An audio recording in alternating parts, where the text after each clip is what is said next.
Morgana, the basic system that controls the world, was imbued with an artificial personality. Her creator, Harold, had bestowed upon her the role of mother to the ultimate AI, Aura, but she rejected it. Instead, in order to preserve herself, she chose to imprison Harold within the network. And immediately after Aura was born, Morgana decided to delete her. When they learned this, Kite and his friends set out for their final challenge, to resurrect Aura. Oh, it's you. The barriers have been lifted, they're all gone! We can go back and forth freely now! Isn't that wonderful? Tell me, do you happen to know where Elk is? I don't remember. My memory these days is fuzzy. So, who are you?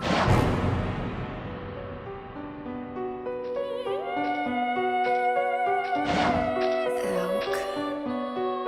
Who am I? You're Mia, of course. I have no memory. It's true. I only exist in the world. The only memory I have is when I'm in the world. No! Stop it! Mia! I want to stay as me! The true identity of Mia, the cat-like character, was actually a wandering AI program. The sixth phase, Maha. Elk. I'm sorry.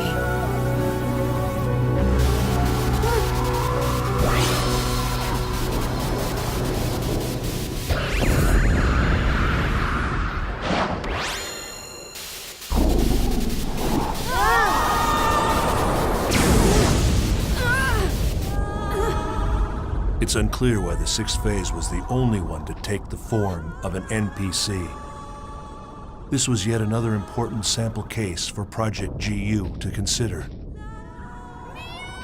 Was it possible to establish a character with the Morgana factor and put the powers of the 8 phases of the epitaph under a player's control?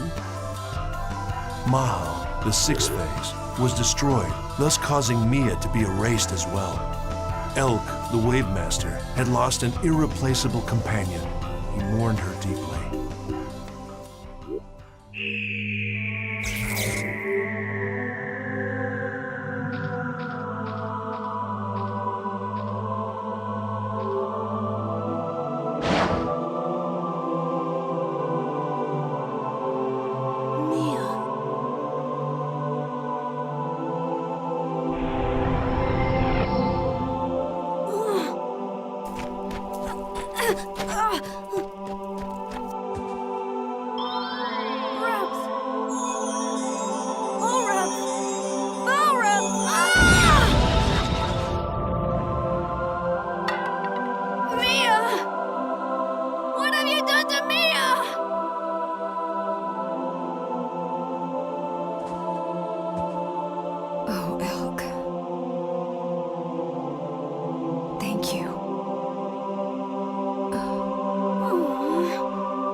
Now their quest had reached the point of no return. After collecting all her segments, Kite received Aura's help and was able to destroy the 7th phase, Tarvos.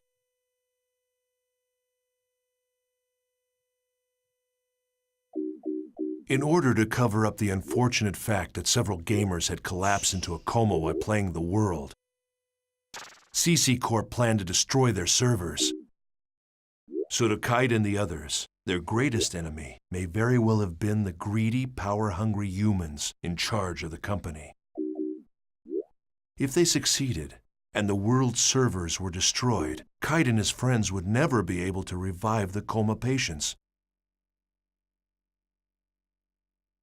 Only two enemies remained, Kubia and the 8th and final phase. How would he fight the two of them? Pressed by time and grasping desperately for an answer, Kite finally met Harold's pseudo-personality deep in an infected area of a dungeon, as well as the newly free Aura.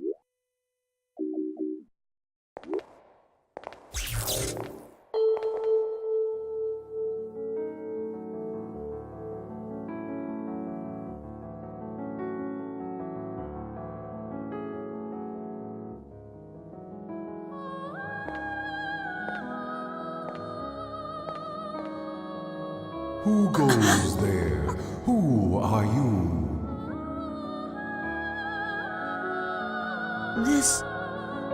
This is Harold?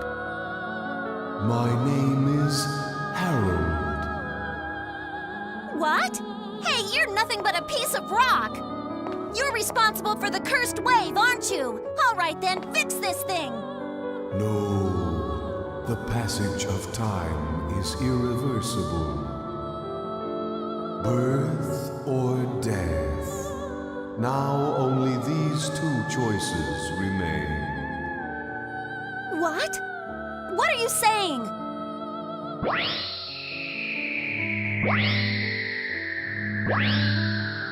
Aura!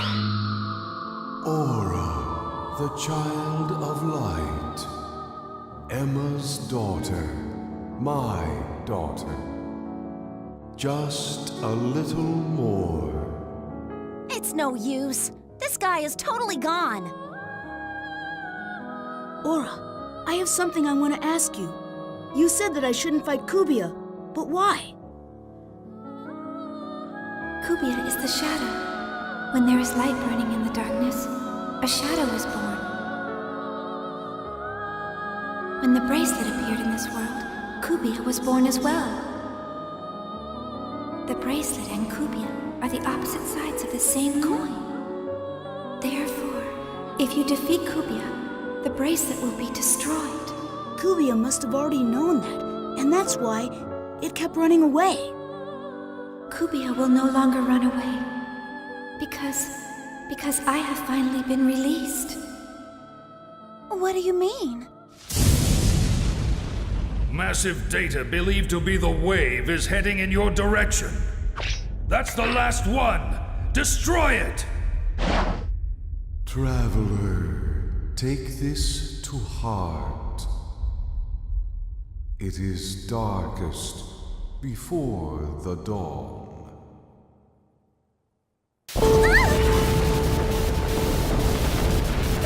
Run away! It is not too late! We'll defeat it and end this! No, it's not. That is...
Kite finally found the truth behind the world. Aura was the child Harold had dreamt of having with Emma Wieland. The bracelet and Kubia were two sides of the same entity, and Kubia was the anti-existence of the bracelet.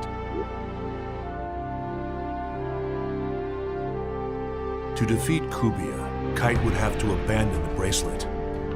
But without the bracelet's power behind him, how could he possibly resist Morgana? Do you think we can really defeat it?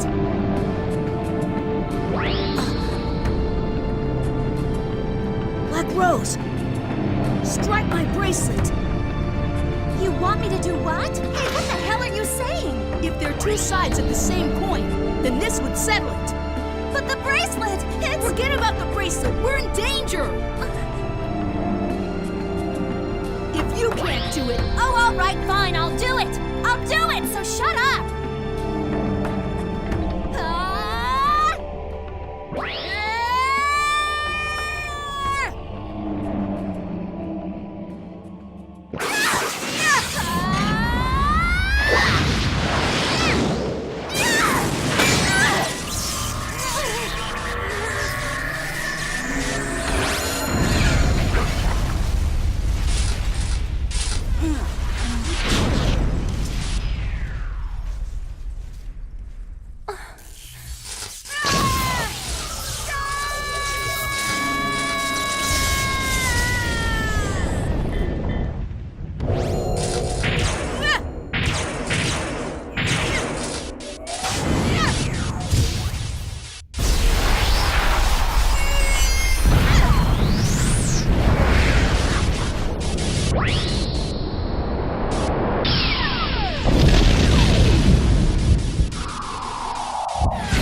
Kite decided that the only way to defeat Kubia once and for all was to destroy the bracelet.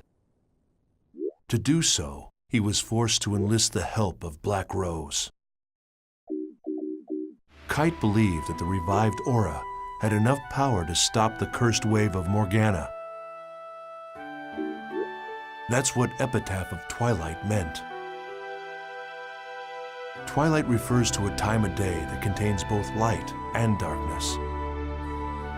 If the epic poem had in fact been referring to dawn instead of dusk, then that must mean that Aura would bring light to the world.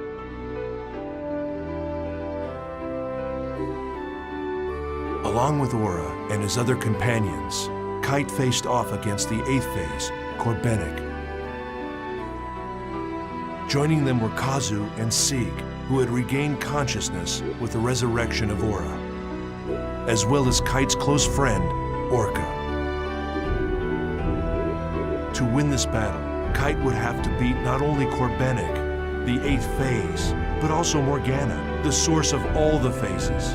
However, in the face of Corbenic's relentless assault, Kite's companions fell one by one. Then,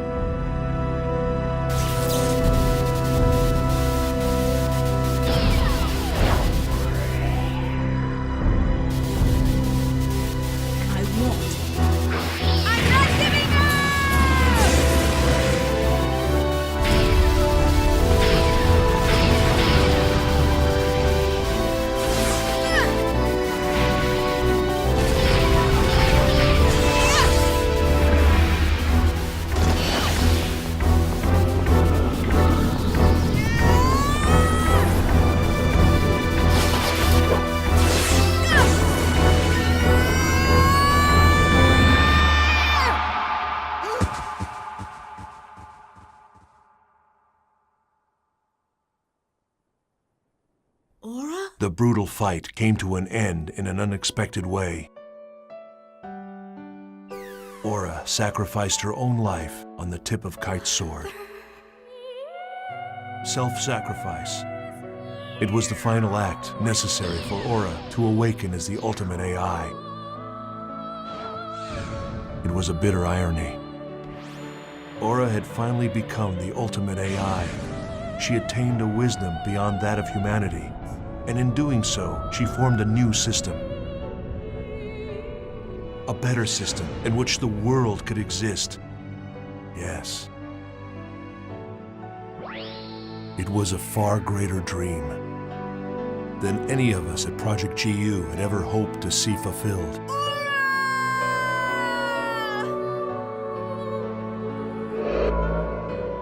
Genesis of Ultima. That's what it began to be called on the net. The battle by Kite's hackers that led to the birth of the ultimate AI, Aura. But who was a member of hackers? And who wasn't? I'm sure that whomever is reading this journal is wise enough to understand the futility in trying to answer that. These people weren't interested in being called heroes or taking credit for saving the world. They did it to save the people they loved, to protect them. It was with their own faith that they fought. Everyone dreams of a hero, but most of us can only catch glimpses of them, buried in the pages of a journal. And so, it was from this point that Project GU truly began.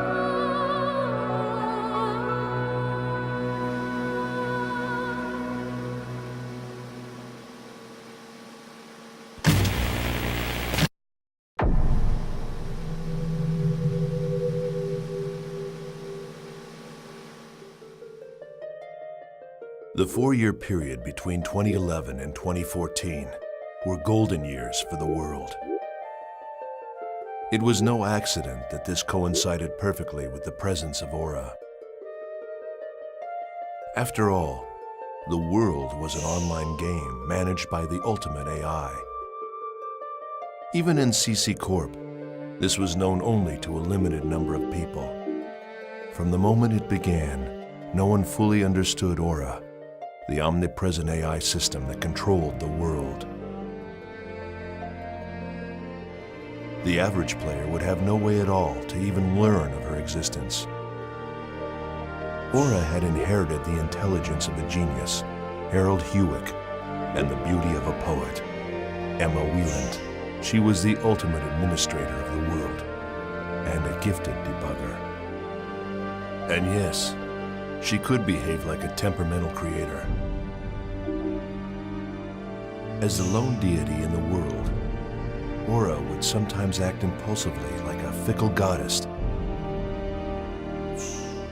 For example, it was Aura's idea, not CC Corporation, to create a replica of the Kite character and use it in a promotional giveaway campaign. She even put the hero of the bracelet in a demo version and returned him to gameplay. As to when Aura disappeared, that can only be determined by examining conditions in the world. Our best estimate is in late 2014. It was 7 years after the day of Pluto's kiss that abnormalities first began to be clearly detected in the world. Time lags and frequent crash servers started to seriously interfere with the game. These problems didn't just cause trouble for the world, they affected the entire network. Load processing increased, and real-world trouble quickly magnified. The Network Market Research Organization, NAB, along with other institutions, investigated the cause. But although they suspected it was due to a new type of virus, one similar to the kind that had caused the original network crisis, they were unable to find evidence of sabotage. That was no surprise. The real reason was simply that Aura had vanished. This alone caused the network to revert to its original specs. It took until early 2015 before executives at CC Corp would come to that realization. And that's how it began. The network, albeit quietly, began to fall into decay, and the world faced its own dark age. As it became less and less reliable, the world soon lost its popular appeal. Aura, the guardian ubiquitous. Only a handful of people understood the relationship between the loss of Aura and the network chaos. The top executives at CC Corp were forced to make a decision. Their plan was to resurrect Aura and bring her back to the network again. But the father of Aura, Harold Hewick, was dead. Therefore, the RA plan, the plan for bringing her back, required a different organization. This was how Project GU was established.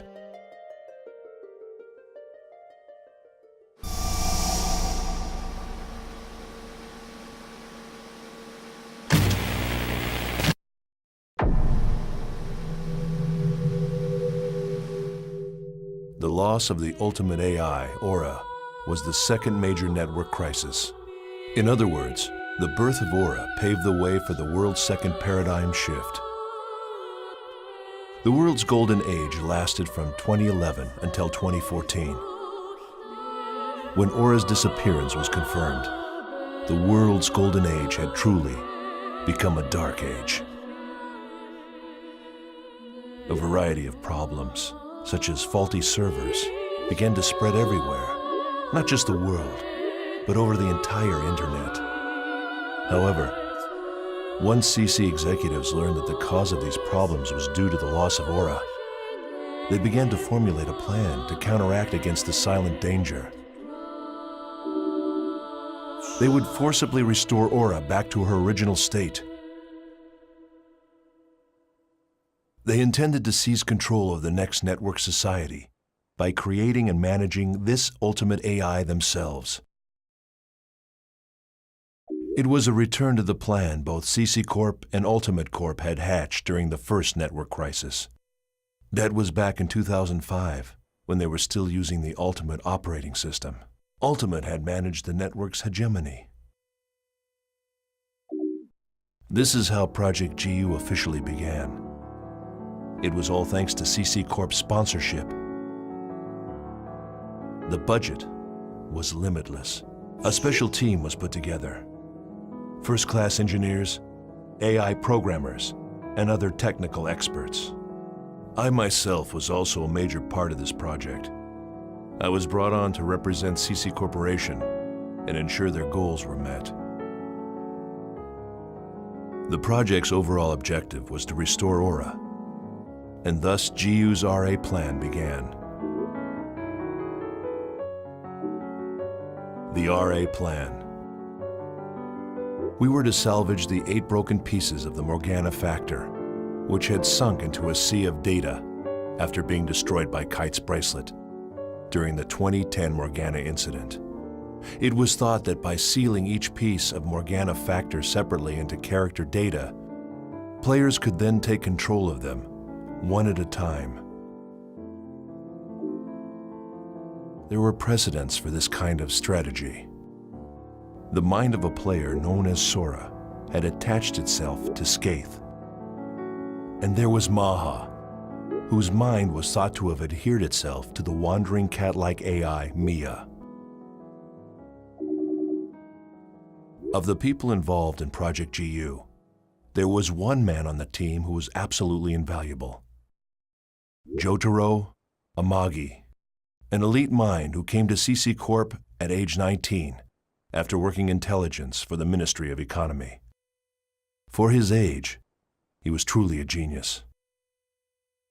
Although Mr. Amagi and I were far from what you would consider friends, our complementary knowledge and combined abilities helped greatly to advance the project forward. We were the 2 essential wheels that kept GU rolling. Our age difference didn't matter, yet we would frequently clash in fevered arguments. For some reason, a strange mixture of feelings, respect, envy, and scorn, had begun to grow in my heart. Even so, Amagi and myself scoured the network, finally managing to find a single piece of the Morgana factor. It was Magus, the factor for propagation.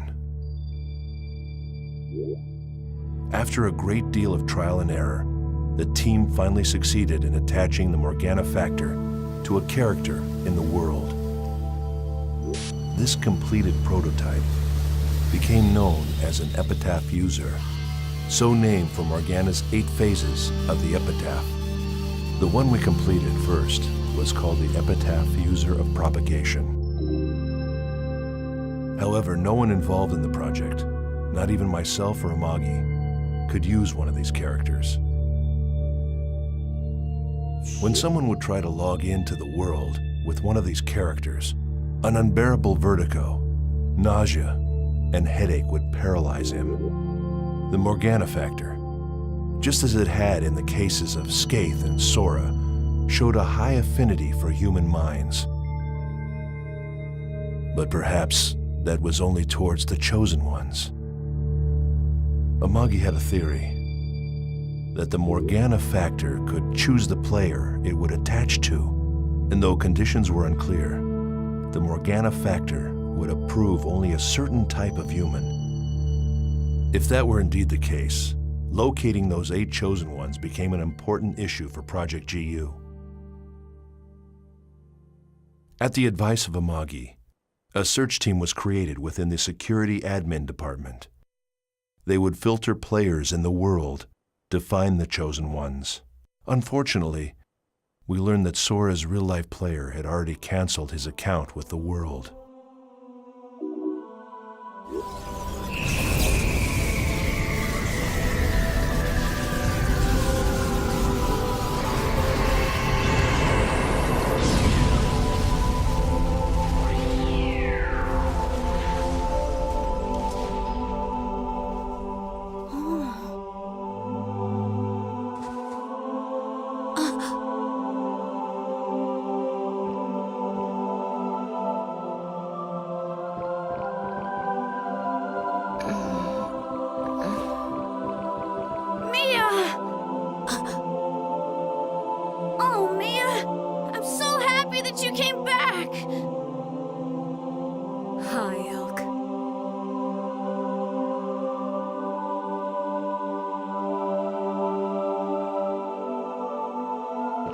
That's a unique bracelet. Can I take a look? Mia! Your memories, they're... Amagi and I continued our search for the other 7 pieces of the Morgana factor. Yes, of course. Skaith, Innis, Do you mean Fidhel, you can't see this nice Gore, bracelet? Maha, Even Tarvos, if you and see it, Korbenik. you know it's there. Eventually, we discovered that the Maha piece had once again attached itself to the cat character Mia. We were able to extract it by destroying the cat character.